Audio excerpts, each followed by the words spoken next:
That's why all 53 countries in Africa are effed. First of all, there's 54 countries, not 53. But let's look at this. Africa's in the state that it's in because the West cannot survive without Africa. Africa's in the state that it's in because you guys intentionally sabotage Africa so that you continuously can exploit Africa. Africa's in the state that it's in because when there's a leader doing something for Africa and the country that they are from, you take them out.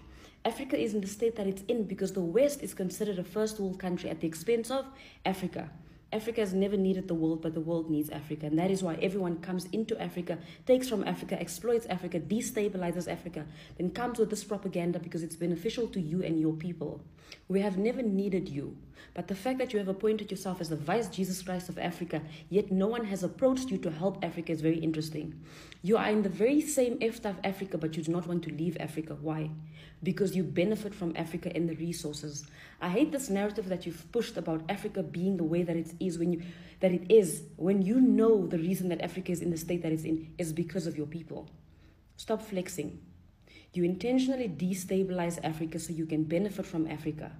You intentionally destabilize Africa, and that is why SAA collapsed. That is why Eskom is the way that it is. We know that a lot of the companies in South Africa are being destabilized so that you can privatize it, so that you can benefit from it.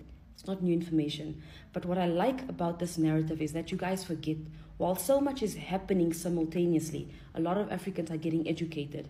And that means this narrative would no longer last.